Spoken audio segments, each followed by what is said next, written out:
We all experience losses. Sa atin pong buhay, nararanasan natin ang iba't ibang uri ng mga pagkawala o pag-alis o pagtanggal sa buhay natin ng mga gusto natin. Lalong-lalo na mahirap yung experience of loss of a loved one. At yan ang isang tutunghayan nating napaka-gandang kwento. Ang ating pamagat ngayon, Life to a Dead Son. Pagbabalik ng buhay sa isang namatay ng anak. Salamat Panginoon dahil kayo Diyos ng buhay, Diyos na nagbibigay sa amin ng pag-asa, ng direksyon, ng lakas ng loob at ng kahulugan para patuloy na mabuhay. Sa pagsisikap namin Panginoon na kayo'y lalong makilala, inyo po Panginoon na pagkaloob sa amin na lalo naming matunghayan ang inyong mukha, madinig ang inyong tinig, maramdaman namin ang pintig na inyong puso. We ask you, Father, to be our speaker. Lead us unto greater knowledge of you. Lead us unto a greater understanding and interest in life. At nawa, Panginoon, lalo kaming magkaroon ng appreciation sa buhay na ipinahihiram mo sa amin. Speak in our midst, heal us, empower us. We seek you in the name of your Son, our Lord, our teacher and friend, Jesus Christ. Life to a Dead Son. Una, basahin natin sa wikang Tagalog ang ating kwento. Luke 7:11-17. Pagkatapos ito, nagpunta naman si Jesus sa isang bayang tinatawag na Nain. Sumama sa kanya ang mga alagad at ang napakaraming tao. Nang malapit na siya sa pintuan ng bayan, nasa lubong nila ang libing ng kaisa-isang anak na lalaki ng isang byuda. Napakaraming nakikipaglibing. Nahabag ang Panginoon ang kanyang makitang ina ng namatay, kaya't sinabi niya rito, huwag ka nang umiyak. Nilapitan niya at hinipo ang kinilalagyan ng bangkay at tumigil naman ang may pasan nito. Sinabi niya, binata, makinig ka sa akin. Bumangon ka. Naupo ang binata at nagsalita at siya ibinigay ni Jesus sa kanyang ina. Natakot ang lahat at sila'y nagpuri sa Diyos. Sabi nila, dumating sa kalagitnaan natin na isang dakilang propeta. Dinalaw ng Diyos ang kanyang bayan. At kumalat sa buong Judea at sa palibot na lupain ang balitang ito tungkol sa ginawa ni Jesus. At nawa muling mabuhay sa ating puso ang kahulugan ng naganap na ito. Isa-isahin nating balikan ang mga detalye and I'll be reading from the Contemporary English Version. Luke 7:11-12. Soon Jesus and his disciples were on their way to the town of Nain, and a big crowd was going along with them. As they came near the gate of the town, they saw people carrying out the dead body of a widow's only son. Many people from the town were walking along with her. A very cinematic moment. There were two distinct groups. Dalawang pangkat ng tao, magkaibang-magkaiba ang composition, magkaibang-magkaiba ang mood. One was going out to the cemetery and another was going in to the town. Nung araw po, ang mga libingan ay laging malayo sa bahayan, malayo sa gitna ng bayan. At ang mga bayan ay may mga pader at may mga tarangkahan, may mga gate, makikipot na mga pinto na maaaring isara kung ito ay nilulusob ng kaaway. Sa makipot na pintuan na ito ng bayan, nagtagpo ang dalawang grupo. One was downcast because they were going to bury a young man. One was upbeat because it was led by the Lord Jesus himself and his disciples, and many people were following them from the various villages that they had visited because the Lord was healing the sick, doing fabulous things, and so ibang-iba yung mood nung dumarating na masayang pangkat. One group had Jesus with them, the other did not. Then we notice a very, very important character in the story, a widow, now also a bereaved mother. She was sorrowful, hopeless. Ang mga babae nung unang panahon ay nakaasa lang sa lalaki sa kanilang ikakabuhay. Una sa kanilang ama, tapos sa kanilang asawa, pagkatapos sa kanilang anak na lalaki. Lalo't kung sila ay biyuda na. Itong babaeng ito ay obviously wala nang magulang, tapos wala pang asawa at biyuda na nga, at yung kaisa-isa niyang tanging anak na lalaki, na pag-asa niya sa kanyang pagtanda, gagabay sa kanya, tutulong sa kanya at magmamahal, namatay nang wala sa oras. Malungkot maglibing ng magulang, pero lalong malungkot sa magulang na maglibing ng anak. Parang unfair na ang magulang naglilibing ng anak. Dapat yung anak ang naglilibing sa magulang. Kaya ang mga anak ay dapat nag-iingat, pinapalawig ang kanilang buhay, pinapalakas ang kanilang katawan para lumakas ang posibilidad na sila ang maglilibing sa kanilang magulang. At hindi yung magulang nila ang siya pang magdadala ng lungkot ng paglilibing sa kanila. Ito ang kalagayan ng babaeng ito. And many people were with the widow. Ang daming nakikipaglibing. Maaari nating isipin na mabuti siyang tao. Kasi yung kabutihan ng isang tao, nasusukat madalas sa dami ng nakikipaglibing sa kanya.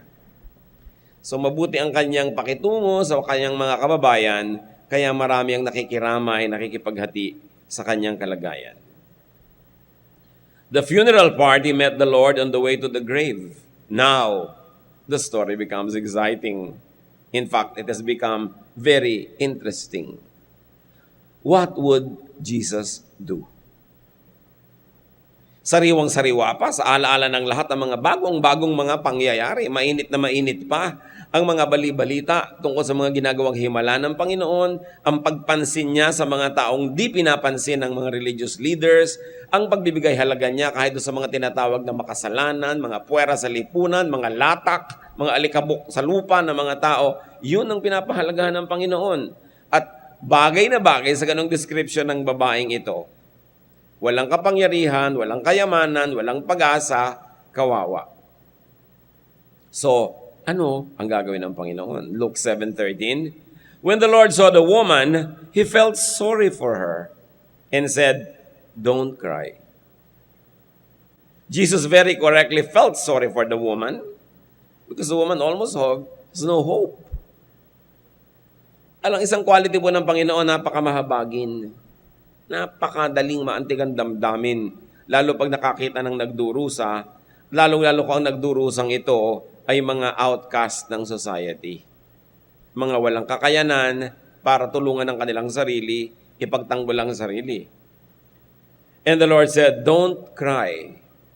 Mahirap sabihin yun. Pwede mong sabihin, "I understand you, I feel for you, hinawaan kita, kawawa ka naman."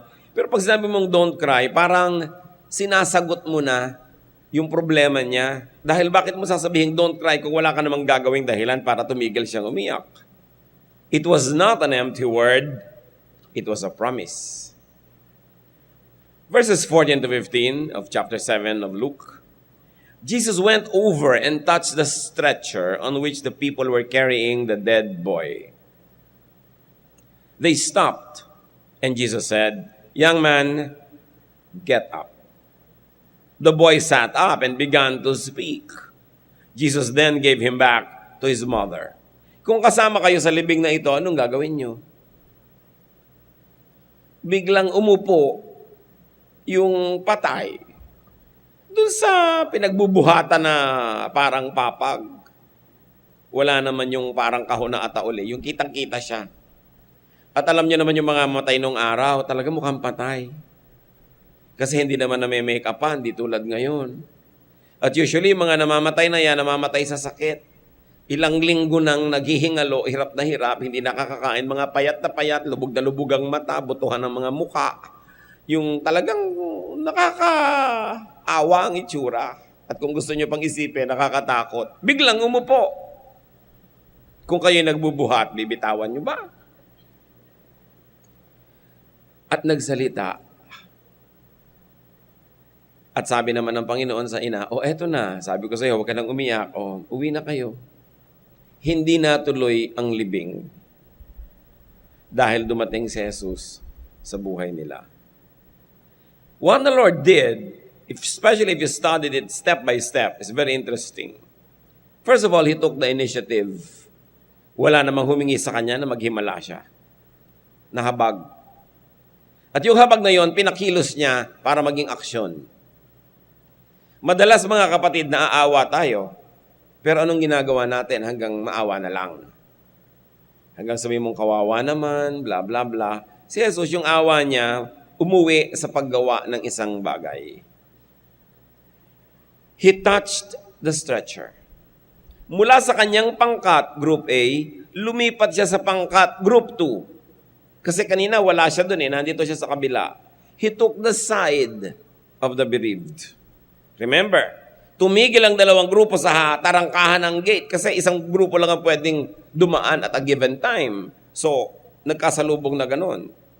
Lumipat ang Panginoon doon sa kabila at hinipo niya yung kinakasidlan ng bangkay. Something na hindi ginagawa dahil bawal sa batas ng Israel yan. Na humipo ng bangkay. It is considered unclean. But the Lord will cross over to do something nice. He touched the stretcher. He connected physically with the dead body. And then he spoke to the dead man. Sabi niya, young man, bangon. He connected through the ears. He connected spiritually. At kung tutuusin nyo, parang may formula itong ginagawa na ito ng Panginoon. Tuwing meron siyang pinapagaling, hahawakan niya yung mata, hahawakan niya kahit yung may ketong, mayroong laging touch. At the very least, it was a touch through the ears. Magsasalita siya, madidinig naman yung boses niya. Ang kamangha-mangha dito, yung patay na tao, narinig yung boses niya. At sumunod. Sabi niya, bangon. Kung sabihin ng patay, di mo ba alam na patay na ako? Bakit mo ko pinapabangon? Di ba? Maraming ganun mga tao. Binubuhay mo, ayaw mabuhay. Ine-encourage mo, ayaw magpa-encourage. Pinapalakas mo yung loob, pinagpipilitang mahina ang loob nila. Gumagawa ka ng paraan para hanguin sila sa hirap. Sila itong naglulubog sa sarili nila sa hirap. Yan ang pinagkaiba nitong taong ito. Nakinig siya sa tinig ni Jesus at bumangon naman. Romans 10:17 from the New International Version. Consequently, faith comes from hearing the message. And the message is heard through the word of Christ. May kapangyarihan ang salita ni Jesus. Yan may nadidinig ng tainga o nababasa ng mata o nadarama ng Espiritu. And you know that faith saves. Faith heals and gives life. And faith comes from hearing. That's why Jesus spoke. There is power in the spoken word. Very especially if it is the word of Jesus. And the message was, get up. As we already know, the man heard Jesus' word, he obeyed, and got up. Luke 7:16-17 to continue the story. Everyone was frightened and praised God. So naghalong takot at pagsasaya ang naramdaman ng mga tao. Natakot sila dahil hindi sila naman sanay na may patay na bumabangon at hindi naman nila maiwasang purihin ng Diyos dahil talaga namang napakalaking bagay, lalong-lalo doon sa ina na mapahaba muna ang buhay ng kanyang anak. They said, a great prophet is here with us. God has come to His people. News about Jesus spread all over Judea and everywhere else in that part of the country. So the crowd got scared at first, then ended up praising God, declaring their faith in Jesus, recognizing God's visitation, and then spread the news about Jesus. Lumaki yung kahulugan. Una, ang kahulugan lang na buhay ang patay. Nagkaroon ng mas malalim na kahulugan. Naku, malaking ginhawa ito doon sa naghihirap ang loob na ina. At hindi lang yon, lumaki ang kahulugan. Dinadalaw tayo ng Diyos, sabi nila. At ang kasangkapan ng pagdalaw ng Diyos Ama sa langit, itong si Jesus, na siyang naging kinatawan at katawan ng Espiritu ng Diyos para makisalamuha sa mga tao, para makiisa sa kanilang mga pighati, dalamhati, at para tulungan sila sa kanilang mga suliranin. The people were able to universalize the meaning of this wonderful miracle, that it was not only personal to the mother or to the son or to the village, but it was global in its meaning, that God in heaven now visits people on earth through the Lord Jesus Christ. Yun yung kwento. Hindi siguro madaling ulitin.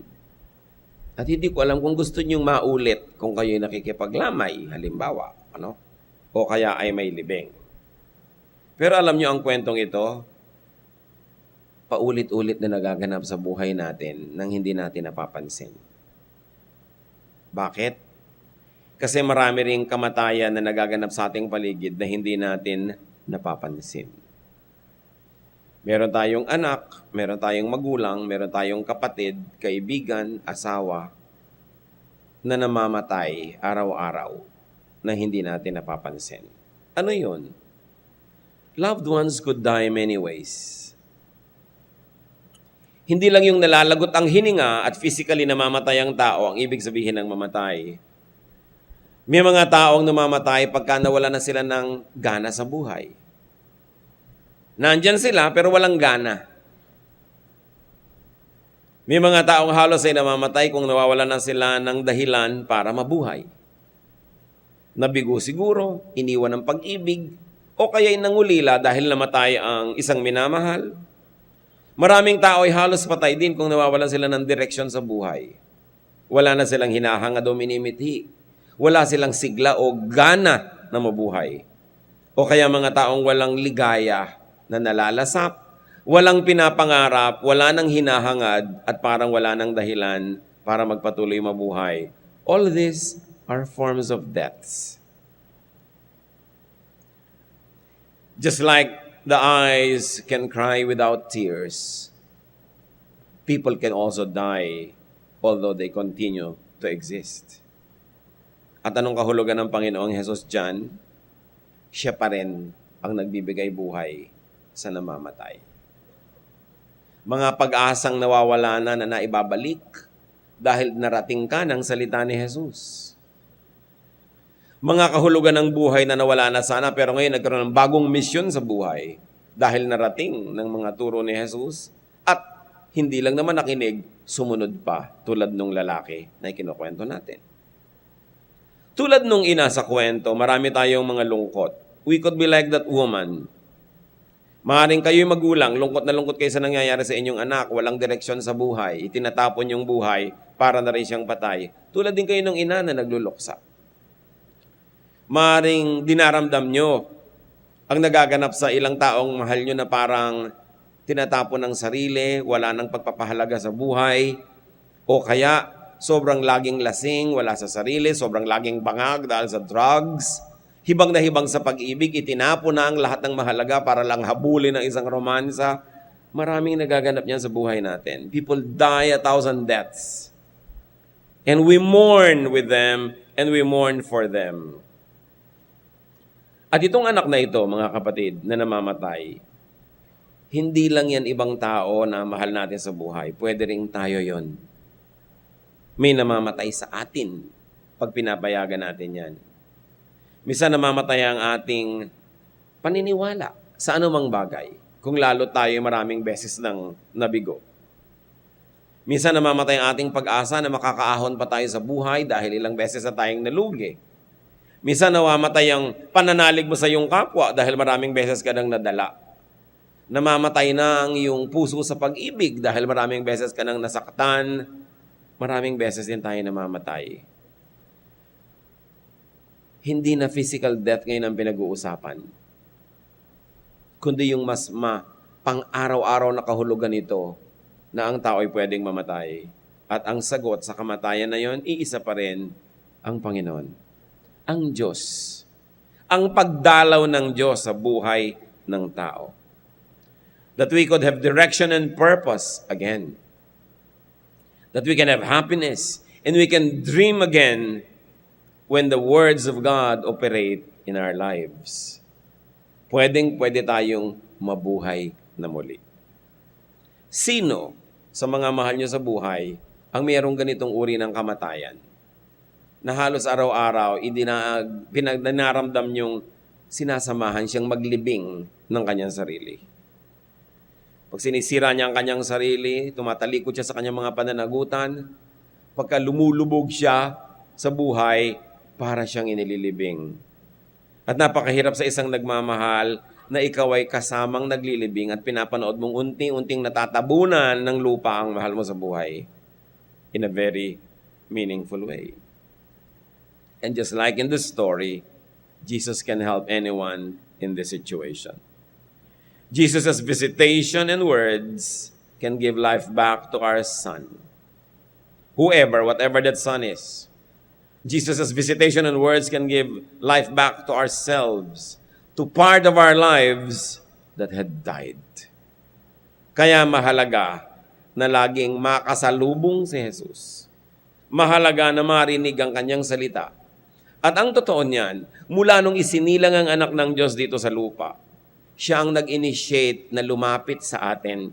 Tulad nung sa kwento, ang Panginoong Hesus ang nag-initiate na lumapit doon sa kanilalagyan ng patay. Nung ang anak ng Diyos ay isinilang bilang tao na kasama ng mga tao, lumapit na siya. At hindi na yun nabawi pa sapagkat iniwan naman niya ang kanyang espiritu sa atin. Iniwan niya ang kanyang church, iniwan niya ang mga believers na tinitirhan ng kanyang espiritu para lagi at lalo siyang makalapit sa maraming tao. Kayo ay Kristiyano, sino man ang lapitan ninyo, pwede niyong katawanin si Kristo at dalhin ang kanyang salita. Dalhin ang kanyang pag-asa. Dalhin ang kanyang habag, pag-ibig, pagtulong. At sino man ang dapuan natin na ganon, at tayo'y nagpagamit at dinaluyan tayo ng katuruan, pagmamahal ni Jesus, yung taong dinadalaw natin, bagamat ililibing na bumabangon. At yan ang napakagandang misyon ng mga Kristiyano. Una-unahin mo sa iyong sa iyong sarili. Kung merong mga dead parts of you, bring them to the Lord. Surrender them to the words and teachings of Jesus and live again. And then go to your relatives, to your loved ones who are partially dead, who are dying, who are hopeless, and then bring to them the life that is Jesus. His words, His hope, His teachings, and see them come back to life. Napakahalaga ng ganitong katotohanan. John 11:25-26, the Lord says, I am the one who raises the dead to life. Everyone who has faith in me will live even if they die.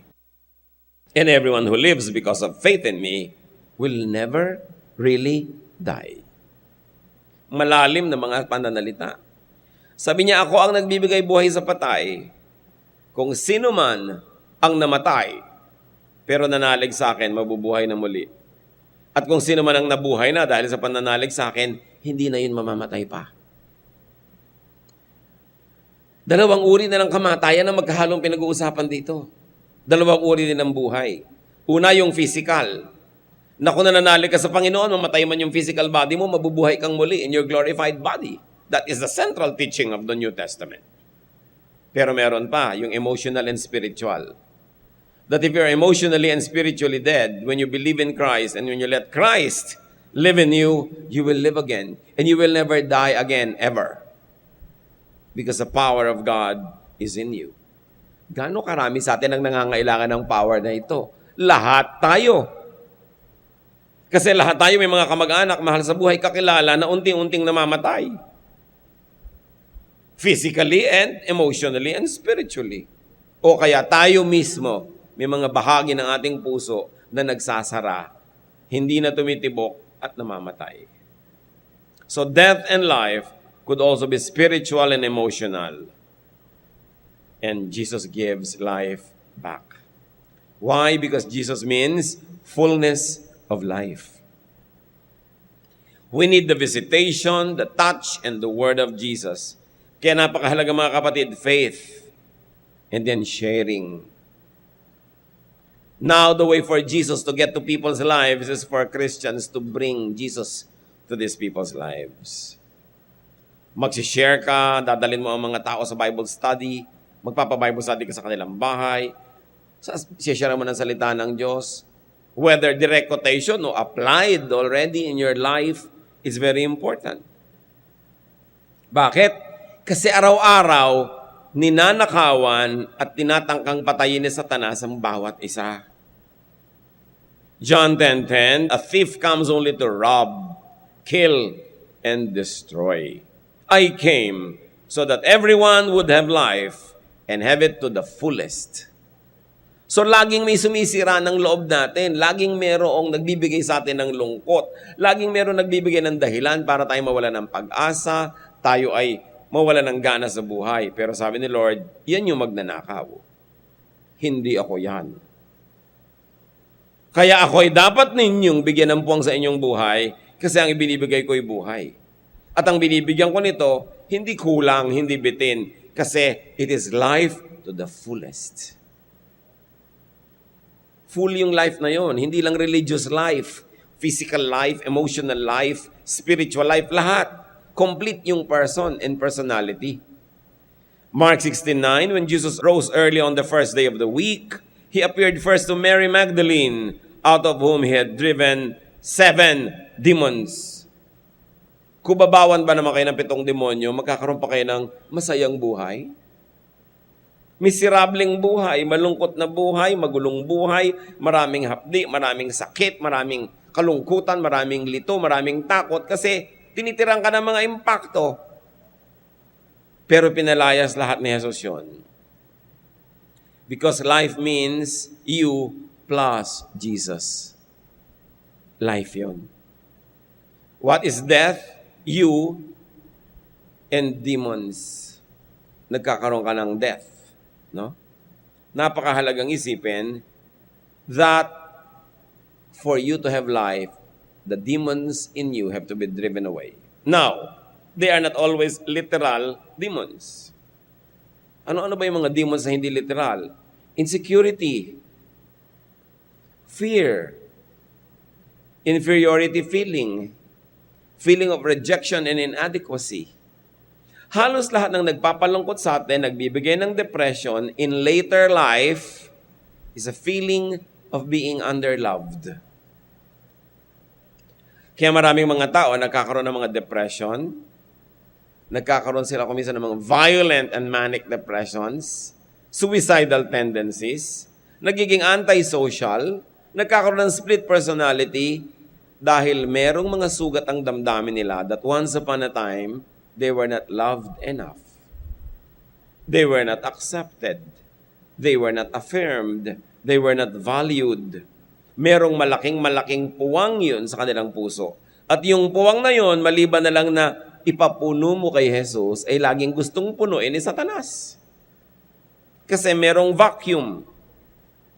Tulad nung isang lalaking tinirhan ng ubod ng daming masasamang espiritu sa kanyang katawan, na siya iginagapos dahil nagiging bayolente, tumira siya sa kuweba na ang kasama niya mga bangkay, nilalaslas niya ang kanyang katawan ng mga matatalim na mga bato, at nananaghoy siya sa magdamag, pinagkakatakutan yung lugar kung saan siya naroon at wala nang may gustong dumaan doon, nagsadya doon ng Panginoong Hesus.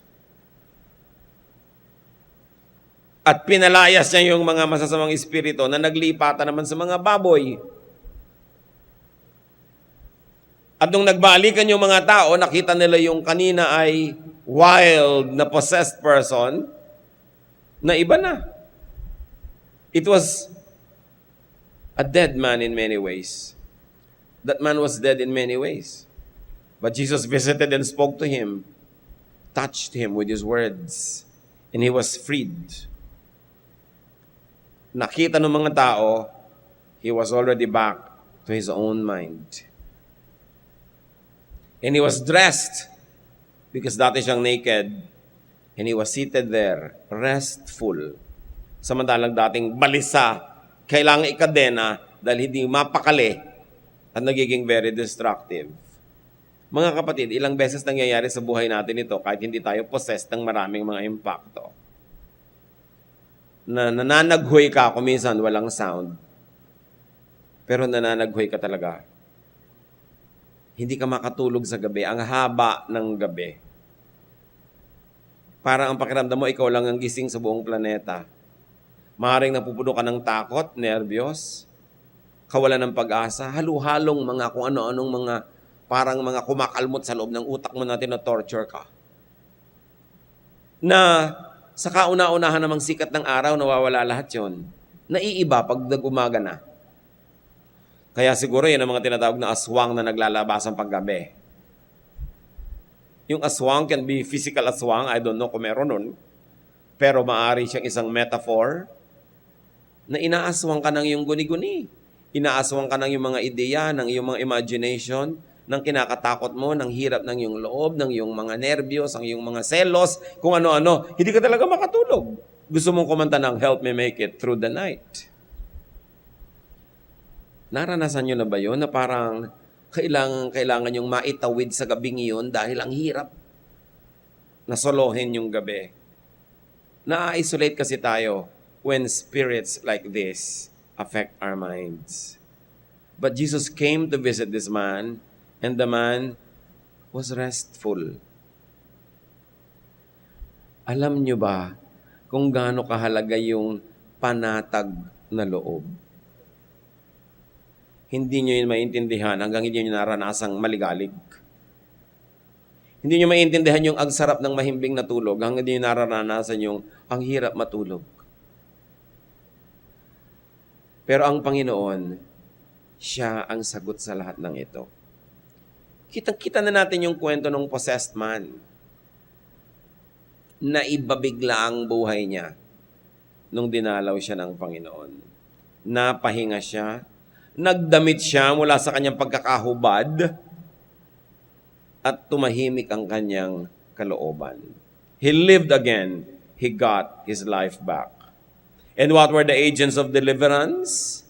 Jesus' visitation, Jesus' word, and Jesus' compassion. Ano ang nagbibigay ng buhay sa atin na nasa Panginoon?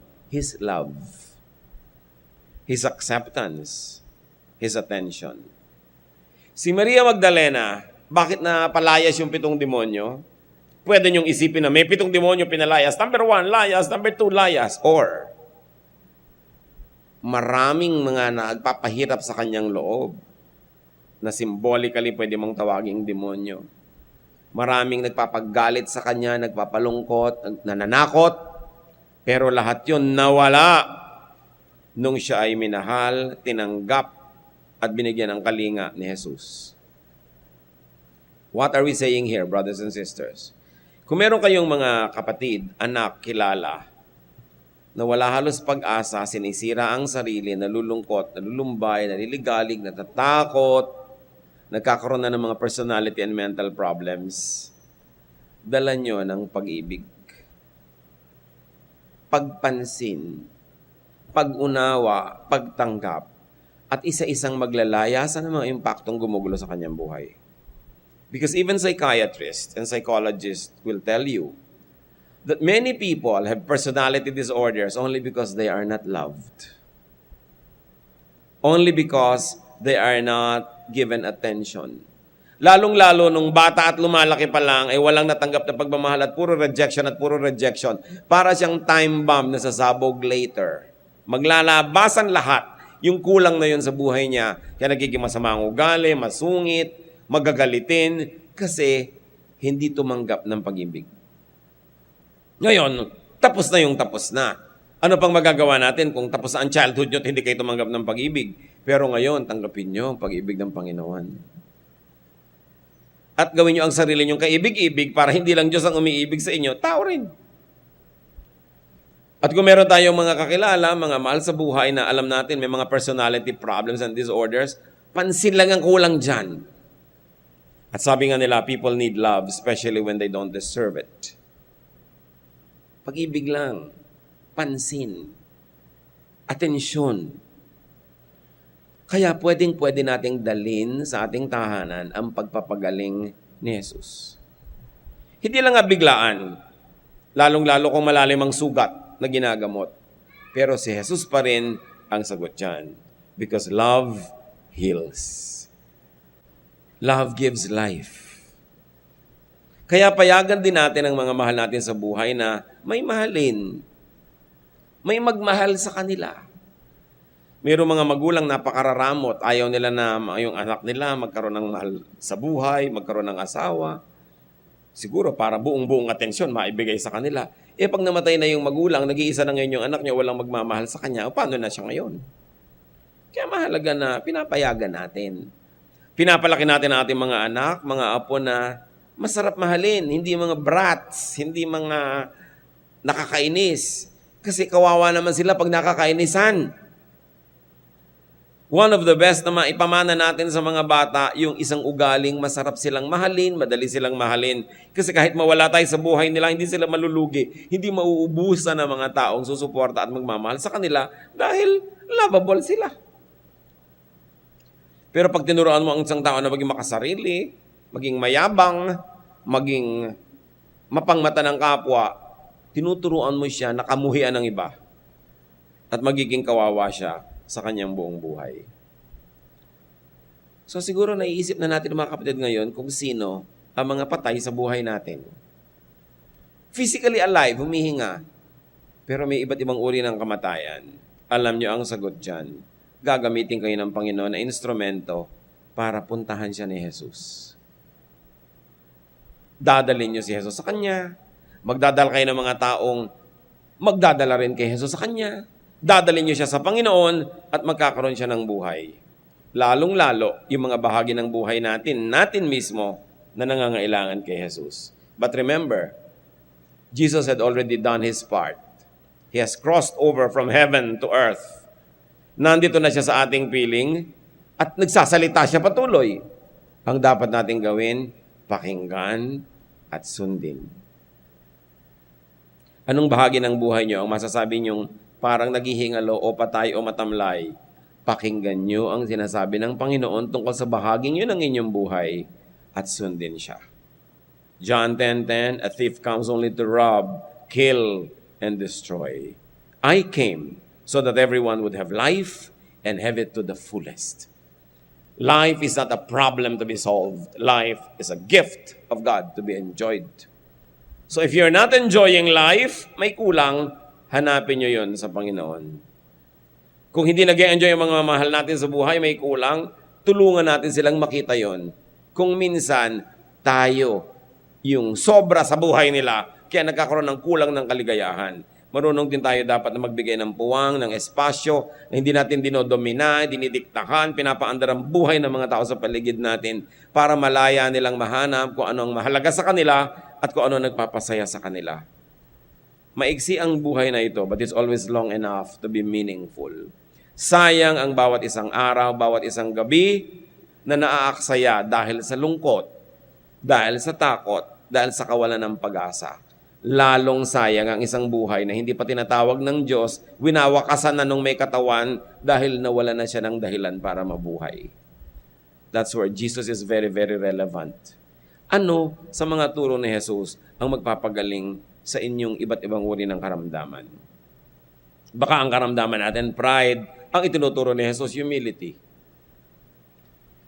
Baka ang karamdaman natin, yung separatism. Ang itinuturo ni Jesus is to integrate with people, to love them, makisalamuha, makihalubilo sa kanila. Baka ang kasalanan natin is rejection. Yun ang sakit natin. Nagre-reject tayo ng mga tao. Ang itinuro ni Lord, acceptance, tolerance. Baka kaya marami tayong mga lungkot, marami tayong mga sakit sa ating emosyon. At din sa ating mga mahal din sa buhay, mga kapatid. Suriin natin yan, sapagat ang buhay, regalo ng Diyos, kailangan masaya. Kailangan tahimik, kailangan hindi hubad, may damit. Kailangan hindi balisa, payapa at tiwasay. I came that you might have life and have it to the full. Mas mahirap buhayin yung physical na patay. At hindi na yun ang ipinapagawa sa atin ngayon. Kundi buhayin ang namamatay na emosyon, namamatay na pag-asa, namamatay na espiritu. Ama namin sa langit, ituro mo nga po sa amin kung paano ito gagawin. Right now, Father, we pray for everyone present na may bahagi ng buhay na patay o naghihingalo o may malubhang karamdaman. Inilalapit namin ito sa inyo upang hipuin mo, Panginoon, at hingahan mo ng iyong espiritu at bigyan mo ng iyong liwanag at bigyan mo ng iyong sigla at buhay. Narito kami, nakikilala nyo kami, alam nyo ang aming mga kakulangan, punuin nyo kami, Panginoong Jesus. Ang mga labis sa amin, patanggalin mo na parang masasamang espiritong pinapalayas. At kami naman, Panginoon, gamin nyo pong kasangkapan para sino man ang kahalubilo namin, mapuntahan, makausap, madala namin ang buhay, pag-asa, pagmamahal, pagtanggap, pag-ibig. So that our lives may be healed by love and we will enjoy your love. Magbulay-bulay tayo mga kapatid kung ano ang personal na kahulugan ng mensaheng ito sa atin at kung ano ang mga direct at mga tahasang hakbang na dapat natin gawin para bumalik ang buhay sa ating sarili at sa mga mahal natin sa buhay. Lalo sa mga pamilya at tahanan na talagang halos ay mamatay ang mga miyembro dahil sa kawalan ng pag-asa o pag-ibig. O Lord, in silence, speak to us.